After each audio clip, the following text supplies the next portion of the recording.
سلام علیکم دوستان گرامی، پیشکو ابنشوان کنیم. اینک درس نوبتی رو درباره ETF یک از موضوع سرمایه‌گذاری دیده می‌بینیم. از روی ترتیب درس نوبتیمون درسی پنجم. چقدر از درس‌های گذشته ما معلومات پیدا کرده بودیم.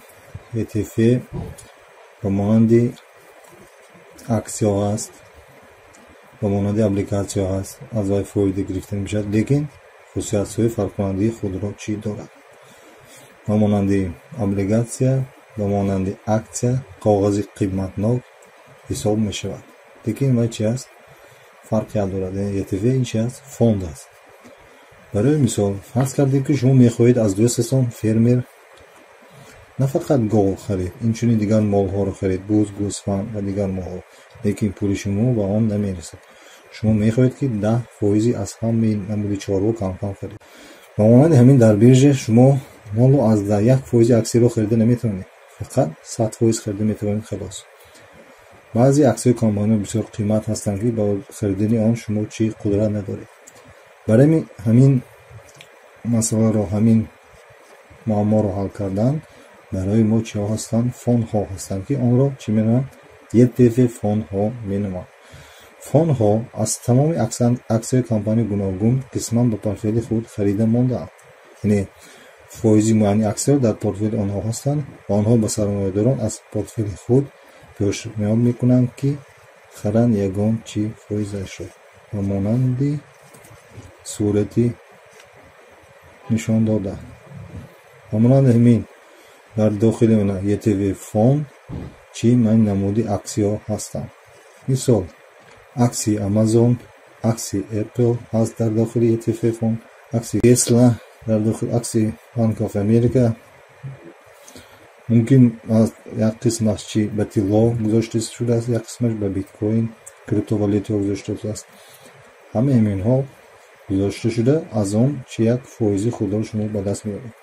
فرض کنیم اگر شما همین اکسیا را در پورتفولیوی خود گذارید به ETF فوند ها به نهایت برای ما قیمت می‌گردد. چقدر گفتیم؟ $5434 می‌گردد. بنابراین بسیار وقت ETF همین مجموعه اکسیا را یا قربی اسعارها را یا طلاها را یا بیت کوین را در داخل ETF فوند جمع می‌کند و به ما از یک کسی آن را چی پیشنهاد می‌کند، یا 1000 یک کسی آن را پیشنهاد می‌کند که $543 را تشکیل می‌شود. با ما خریداران این به نهایت چی موافق $1.09 را چی برای ما تشکیل می‌شود. بنابراین سرمایه‌داران می‌توانند از این ETF چی یک کاغذ را خرند که در ترکیب این کاغذ آنها همین خیل نمودی اکسی‌های گوناگون هست. ETF چی فایده دارد، چی برتری دارد؟ وقتی که شما 10% اکسی این فوند ها رو میخرید، شما 10% پورتفولیوی این فوند میشوید. یعنی چقدر در مثال فهمونیم، در صورت شما فرض کنیم 10% همین پورتفولیو رو خرید، شما صاحب چی هستید؟ پورتفولیوی 10% همین ETF اکسی خریدگی بر این چی میشوید. ETF فوند ها از اکسی ها، از ابلیگاسیا و نرخ یگان محصولات چی عبارتند. هر یک فوند پرینسیپ پورتفولیو سازی خود را داشته میتواند. این فوند ها حساب اکسیشون فران تقسیم میکنند یا به فایدهش باز اکسی میخرند.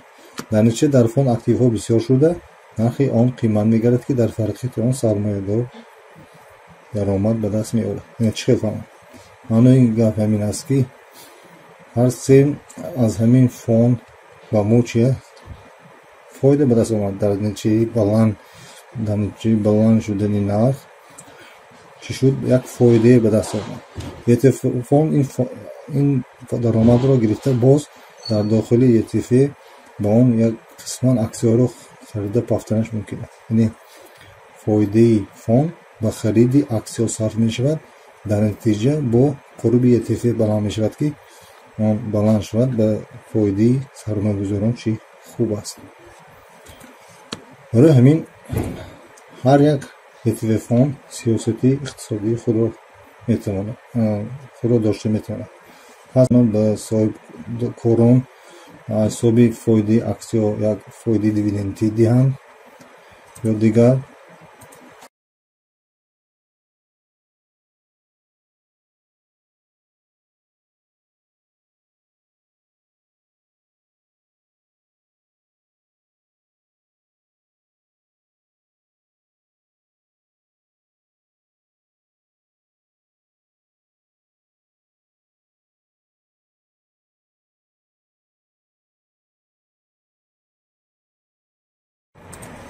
чӣ хел ки гуфтем ETF-фон ҳар як ETF-фон чӣ сиёсати иқтисодии худро дорад.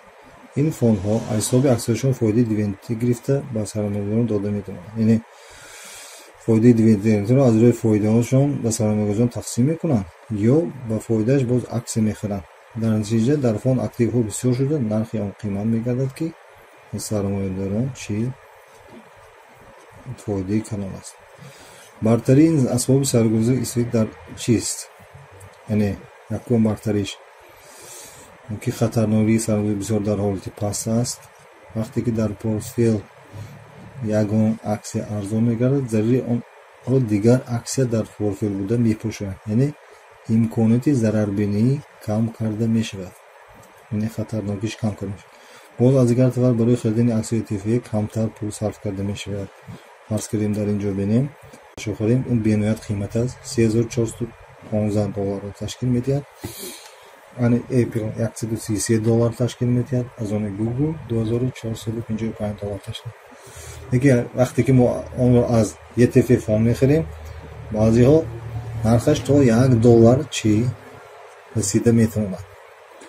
барои визе ки мо як аксия агар Amazonро 3400 бихарем мо метавонем 3400 аксияи ETF фондро бо нархи $1 чӣ харем ки бениҳоят ба сармоягузорон ин варианти хуб аст. ҳам арзон аст, ҳам аз ҷиҳати хатарнокӣ кам ҳаст, ҳам аз ҷиҳати фоиданокӣ чӣ аст мӯътадил аст.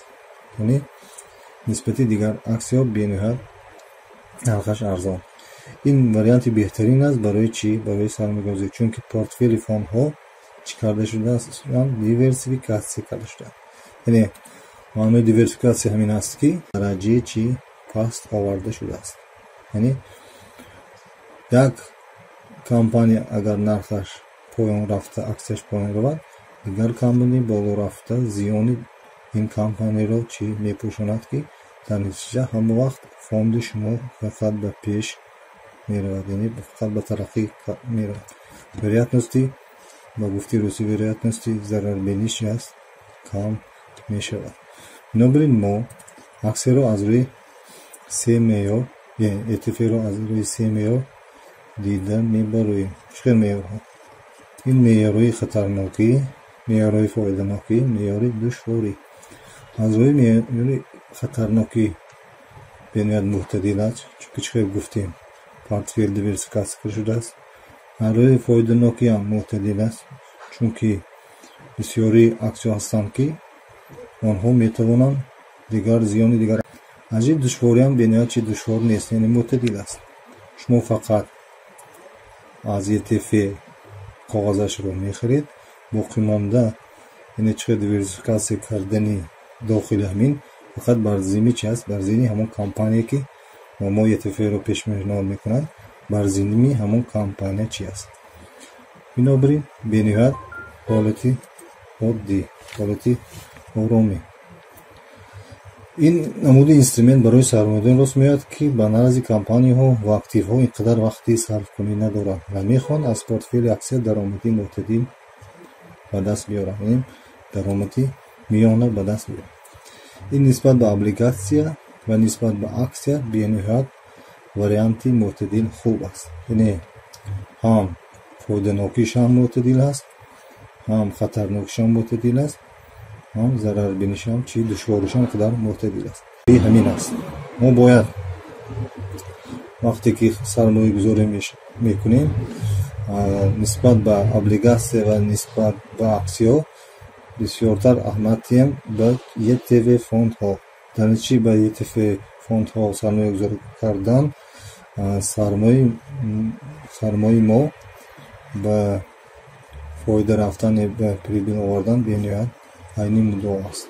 این ETF این بهترین سرمایه‌گذاری است نسبت به اکسیا و آمریکا است.